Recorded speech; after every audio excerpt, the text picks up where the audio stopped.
What's up, everybody? Welcome back. I feel like it's been, 6 weeks since I've been on a podcast, but in all seriousness, welcome back. Teeing It Up edition, AC with DFS Karma and Bet Karma, and I got Sam. We're back at it. We had the match play tournament last week, and then I don't even remember, Sam, what was the week before. Maybe we just couldn't make the podcast, so we're sorry about that. But we're looking to get back at it. You know, the Masters was great and all. It's always a lull right after the Masters. It's always every single year. But now we're going to start revving back up. We got some big tournaments coming. I love Valspar every year. Ironically, last year, right, Sam, we did not have it, you said? Because of COVID. Canceled.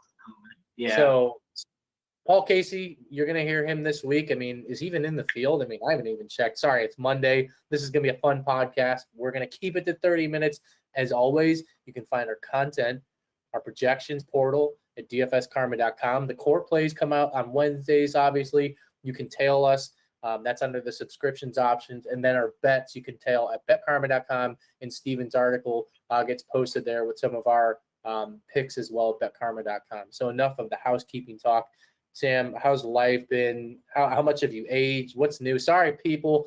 I can't breathe. I got allergies up the wazoo, so I apologize. I sound like shit right now. It's just classic, it's just classic AC bitching. Is like you don't sound any different. Like you sound just as whiny, but like you don't sound like ill. You just sound like you're just a little bitch. Glad that I sound whiny.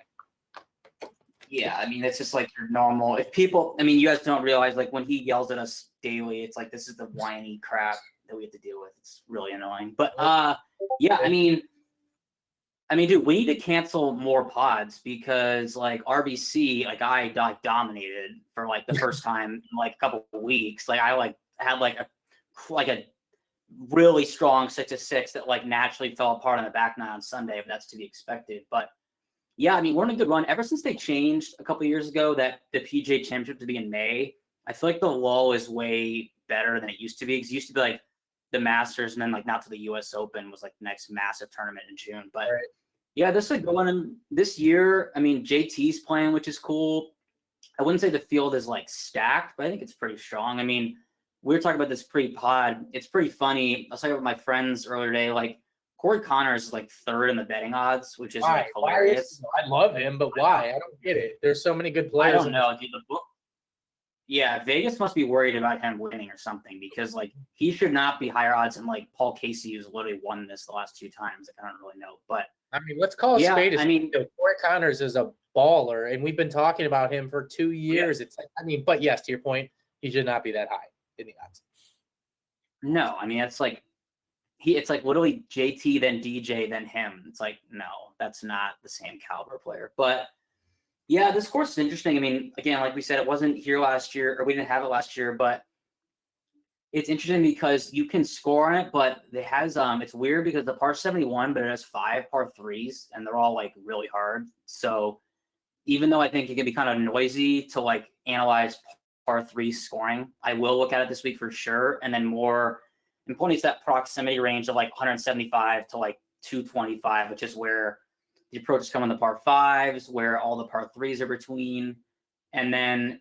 Yeah, I mean, guys, you can avoid that. This is like has one of those gimmicky 3-hole stretches that are the last 3 I call the snake pit, which are all really hard. So just getting guys who, yeah, they can score, but it's not like the winning score is ever like a million under and the cut is always over par. So you got to have guys who can save par as well. So I think this is going to be a really good tournament. And yeah, I was not into the match play or the team event last week.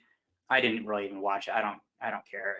I'll tell you what, for the golf degens out there, because if you're listening to us and you're watching us, shout out to the YouTube people. Please give us a like, click the video and the subscribe if you haven't. I mean, we totally appreciate that for the YouTube channel. But it was a breath of fresh air to literally not give a shit about this tournament last week. Like, I needed a mental break, I think, for a week because we've put in a lot of time, Sam. I mean, it's already getting to May. You and I started these podcasts again, like we do every year, early January. So it was like a nice kind of 2-week break there in a way.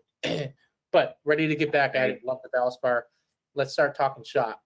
As always, we're going to start 5 figures up top. We're going to mix in game theory, some value plays, and, of course, a couple of leverage spots. It's Monday. We don't have ownership projections. Those will load to the site. Don't worry. But Sam and I will give our best effort as to what we think is going to be higher owned and what's lower owned. So, Sam, again, I can't really talk this week. Where are we at up top? Where are you at Monday? What's your first glance? 5 figures and above, starting with Berger at 10,000, all the way up to DJ, who I'm guessing will be lower owned because he isn't done Casey. I mean, yeah, I'm playing Paul Casey, Patrick Reed, Justin Thomas. I don't really have any interest in Victor Hovland or Dustin Johnson, to be honest. I know we always talk about how fishy it is to just not play Dustin Johnson. He's not going to be like heavily touted, but he just does not look like he's cared for like a long time. Yeah. I don't know what's going on with him, but he just has not looked like the dominant DJ that's worth paying like $11,200 for, at least in my opinion. I think you were cutting out a little bit, but yeah, it's so funny how lackadaisical even I've been. I actually had the RBC Heritage up, but yes, Paul Casey, sorry, 10,000 and above. I see what you're saying now. JT's back in the field. I seen him posting on Instagram nonstop the last couple weeks. Have you seen that? Sam's already gone. Tell me that. No, dude, I'm back now. Now I'm caught up. Will DJ be owned this week? No. Patrick Reed? Yes. He will be owned? Okay. So Casey will be chalk. I mean, Casey's chalk, but like people forget, like Reed has like 3 top 10s in his last like 4 starts here. Like this is a Reed. You always say this, like this is a Reed course. Like, don't make a lot of mistakes, make a lot of par, and then score on the par 5s. Like that's what he does. You love Patrick Reed. Because I mean, if he wasn't the villain, I would not like him. I love him as the one that we all hate. It's man, you need that on a tour. Around the green play here. Yes, very much so. Are you going to be a little bit off Hovland? Because I just like keep staring at Hovland in my model. He ranks 9th in my model, 7th in strokes gained tee to green, 3rd in ball striking, 7th in opportunities gained. We know the drill. And guess what, Sam? You brought up a stat, 175 to 200-ish. He ranks 9th in the entire field. So I'm going to probably take definitely a heavy look at 10,500 for my boy Victor this week. My thing with Hovland is I don't know. He is so good and I like him, and it is actually insane. Like I look at birdie or better and he's like technically like 3rd. I feel like he should be 1st because he seems to make more birdies than anyone I've ever seen. My only problem with him at this price is like he just makes a lot of big numbers. Like it's like amazing that he'll like shoot a 70 with like a quad, but he'll make like 9 birdies, like 2 doubles and a triple. Like it's like crazy, which is just like tough at that price. And here it's just like I was saying, it's not a place where you're going to win at like minus 25. You know, it's like you're going to win. Yeah, you're right. No, that's actually a really good point. I mean, the more you say it, it makes a lot of sense because that is his shtick. It's like, man, I look at his numbers just like you do, diving into the stats because we're nerds. And it's like his birdie rate is just absolutely incredible, but he has so many blow up holes. So, you know, it's definitely somebody for MME purposes I'd go overweight. All right, let's go down below. Talk to me about Corey Connors. Why that was your initial reaction this week. So, I mean, to me, he sets up. He hits every fairway. I mean, he's ball striking just is incredible again this year. Vegas is on him. I mean, let's call it for what it's worth. I think he's like. I do too. I mean, he's so chalk. But like, if we talk about we opened at the top of the show, it's like okay, he's 3rd in Vegas odds, but he's like the 7th most expensive on DK. It's like okay, he's gonna be chalk, and he probably should be. I mean, he's more. I don't know. This is like probably a bad comp, but it's almost like he's like a little bit of a less win equity, but similar to Hideki, where like such a good ball striker, and he is like Hideki, so good around the green. He just obviously sucks at putting. But like that's just every week. Like that's not going to change. So He's the kind of person to talk about where like I would play him in cash games, and then if he's going to be 25% owned, I really have no issue not playing him in tournaments. Like, I don't really care. That's like always fadeable for me. I know you're going to play Scotty Scheffler, and I'm probably not. Yeah, I was actually just clicking on stats. I think he's in a lead level spot this week, just based on Corey Connors is right there. We'll talk about some other guys. Casey's right there. I mean, in between, this is a classic leverage spot. We don't even know ownership projections right now, but you got to figure Scotty Scheffler is not going to be that high owned, literally at all.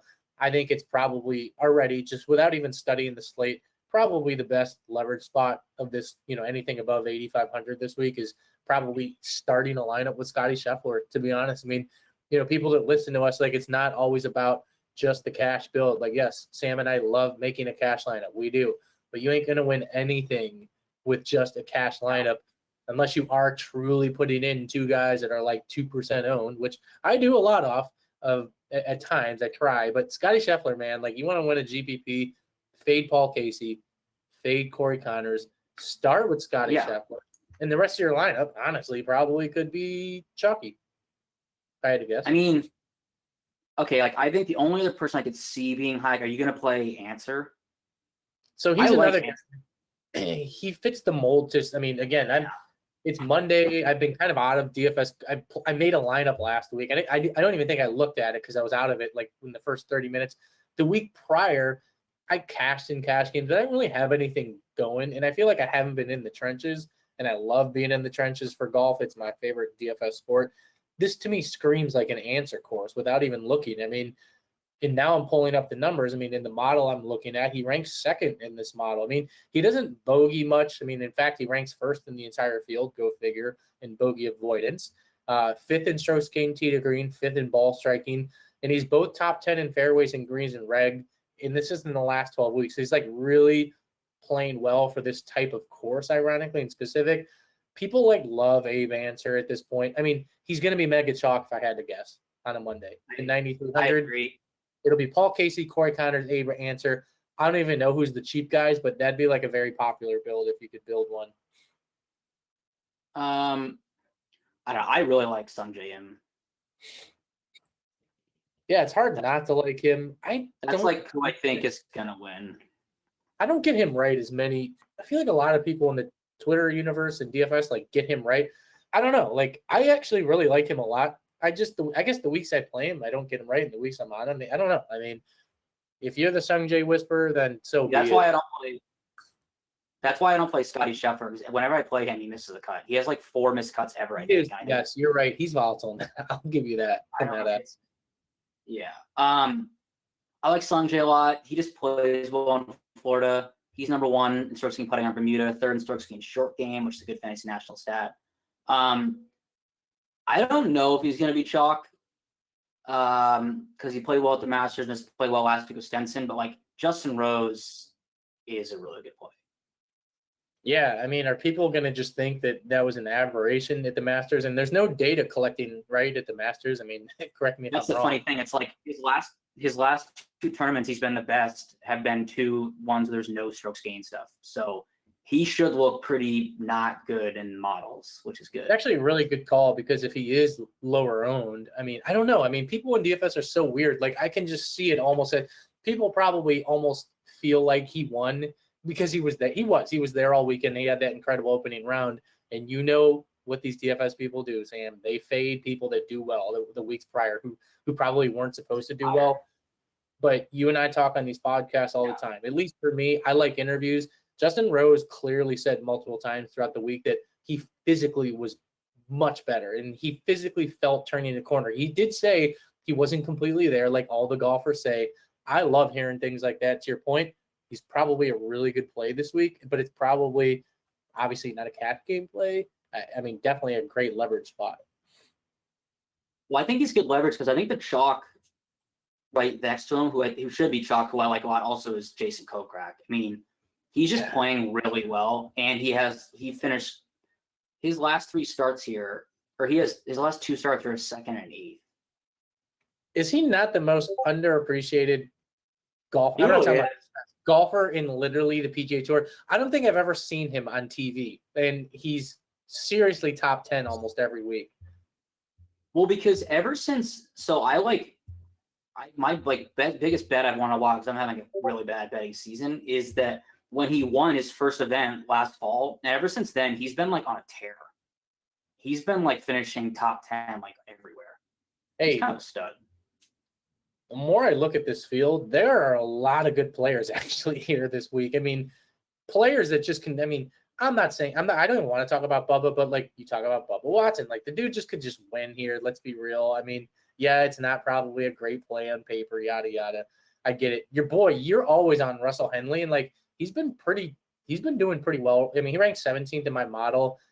Is this Bermuda Greens? Yep. I don't even. I'm assuming he'll be probably very positive. And in DFS golf of all sports, since it's a weekly game, people go right back to the well. And Russell Henley is like made people money the last few. It's not like he's won tournaments, but 9th at RBC, 3rd at the Honda. I would assume he's going to be mega chalk. Personally, I don't play him. I don't know why I don't play him as much, but I'll probably look elsewhere. Maybe go to Abe Answer. But I mean, dude, the guy who's right there is going to be popular. I think if you listed like Charlie Hoffman, Grillo, Palmer, Tringali, Kirk, they've all been playing well. Like Charlie Hoffman has made 8 straight cuts and has finished top 18 or better in 6 of them with 3 top 10s. Like that dude is really well. You remember we were talking about him in like end of January, early February. We're like, oh, Charlie's starting to spike. We were kind of on him early. Yeah, he's been there. It is weird to see the betting market's not as high on him, but they're not always right. I probably won't go there in cash. I'm probably gonna play Grillo again. Yeah, talk about him. RBC, dude, Grillo and cash, RBC. I was like mocked. I was like, dude, just trust me. The greens are so small, he can't possibly free putt that often. That's what happened. I didn't play him only because we have an emoji in our Discord chat with. He's the only golfer we have in there with the stop sign through his face, because historically he said no, or he screwed us so many times. But I debated playing him in that main lineup at RBC, and I didn't, which hurt. It's one of those things where like you can't quantify it. But like when he is chalk, or like Lucas Glover is chalk, like you just do. That's just stupid. Like don't play them. But if he's not chalk, he is. Man, our boy this week, Chris Kirk's here this week. I mean, talk about a guy that consistently goes under the radar. I mean, he's having a hell of a season. Yeah. Nobody's going to play him. I'll tell you a guy I'm absolutely done with Max Homa. I mean, maybe it's because I'm hurt that he screwed me at the Masters, and it wouldn't have helped because my lineup didn't really, I don't think, do anything anyways. But I really needed him to birdie 18, and he freaking didn't. And I've just noticed, I feel like we actually make fun of the people that give the tired narratives to people in DFS golf, but I just think this guy's played way too much golf at this point, and he's I'm off him. I'm just not on him. There's a lot of guys in the mid 7K. Dude, man, this mid 7K range, like you could throw a dart. Gooch, Bradley, Burns, Streelman, Woodland, Glover, Kisner, Charles Howell. I mean, any of these guys could literally win here. DFS darlings. Yeah, just a bunch of DFS darlings, if I have to say. I mean, this is a great MME week. Absolutely. And it's going to be so easy for me. Like, I don't even care. I'll max out the $5. I will literally, on that website, I will move the toggle bar. I will fade most of the ownership. And I'm going to want to find lower owned guys in MME this week, because I feel like any of these guys can literally win, place top 5 regardless. So this looks like a really good week. Who are you playing though in your 7K range? I don't know. It's weird because this is the classic thing. It's like this is what you got to get right, and it's what you got to talk. I mean, obviously, I'll play Streelman. We always play Streelman. I mean, I played him the other week, and I was called an idiot, which I probably was. It wasn't like he tore the doors off, but like Adam Hadwin as number 1, he's won this tournament before, and he's like kind of been playing a lot better. He also, again, this is can be a noisy stat. He like literally just does really well on par 3s. Like that's just like what he does well. He does. You're right. I don't even know I can't even think of all the courses. It's really weird. It's funny you say that, because that's how I think of Adam Hadwin. I'm always like the courses that we look into the par 3 scoring, which is rare. I'm always like, oh, Adam Hadley's pretty good at par 3s, which it's probably. I don't know why. I just no. This is another useless thing I just have in my head. Him and Vaughn Taylor just score on par 3s. I don't know why. Vaughn Taylor sucks and is I know. I he played just scores on par. Life. I hate that I have played so In much this field, I'll probably. I mean, man, Ian Poulter's down here. Lanto, our boy Lanto. He's in this field. I'll probably play him. Honestly, is he here? Lanto? I hope. Oh yeah, 6300. No, yeah, Lanto's on fire. Wow, Vaughn too.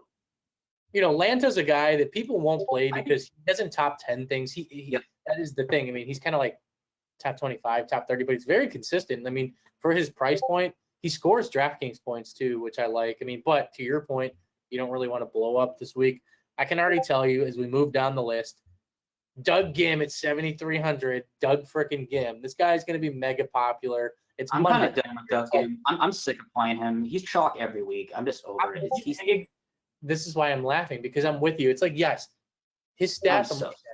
He actually checks a lot of the boxes. 7th in my model, 10th in strokes gain approach, 9th in ball striking, 9th in fairways gain, 4th in greens and reg, and he's oh my God, Sam, he's 1st in proximity 175 to 200. He actually probably is a really good fit here. But he's going to be 10 to 15% owned. It's 7,300. It's very hard to win anything. Even if he does quote unquote okay and comes top 25, top 30, yeah, he's probably going to theoretically hit value. But your lineup literally will move nowhere because you're already going to be playing Connors.